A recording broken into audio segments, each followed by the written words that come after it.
Ici, on peut dire que c'est une des nombreuses héritières de Paul qui va passer au micro, qui est aussi une cheville ouvrière du cabaret, la cheville ouvrière du cabaret de l'Artifoire. C'est Christelle qui va nous dire une lettre à Paul.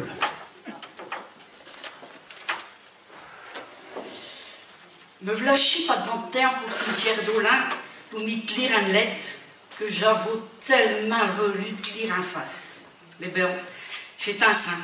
Je n'aurais pas eu cette chance-là.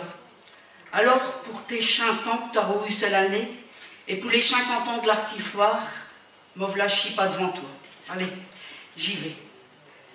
Dans la vie, on a des périodes différentes, des circonstances différentes. On a des orgues, des petits, des grands, des affaires qu'on a voulu dire, mais qui est trop tard.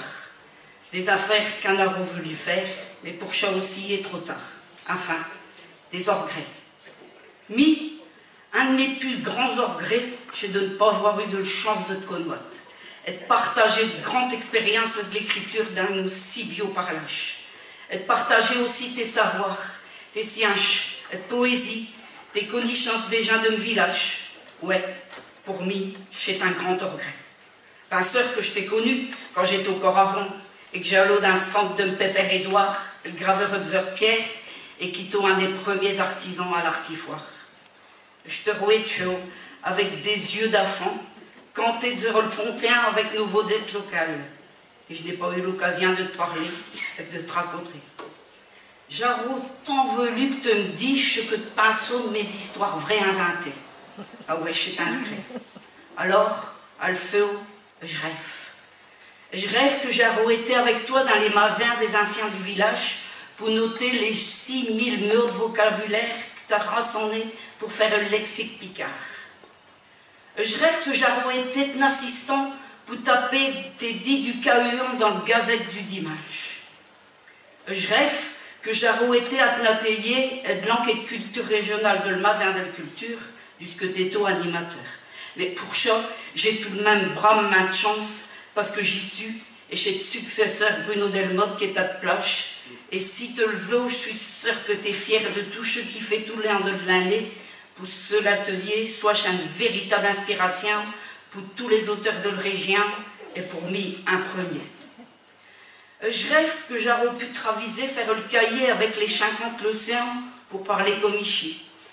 Et t'avoir vu avoir l'idée phénoménale de faire des autocollants avec Mark Hetzer, si t'es d'ici, parle comme ici. J'aurais pu compter avec toi Miroulé et Pimperpol, qui vont péquer au lieu croquer. On aurait compté aussi les tototes d'Adèle, pas devant elle, parce que ma tante Adèle, ben je l'ai bien connue. Je rêve que j'aurais pu jouer aussi avec toi dans Yalin, d'El Rimbart jusqu'à Lyon. Et je pense qu'on aurait eu du plaisir. Je rêve que je t'aurais écouté raconter des histoires de les femmes de Parchi. Les femmes que t'aimes autant. Je rêve d'être savoir, d'être poésie, d'être manière de parler des gens du village. Je rêve. Je rêve de pouvoir dire toute mon admiration pour ce que tu as transmis aux générations qui t'ont suivi et pour celles encore d'après. Je rêve de te dire merci. Merci d'avoir porté si haut le parlage de nos villages.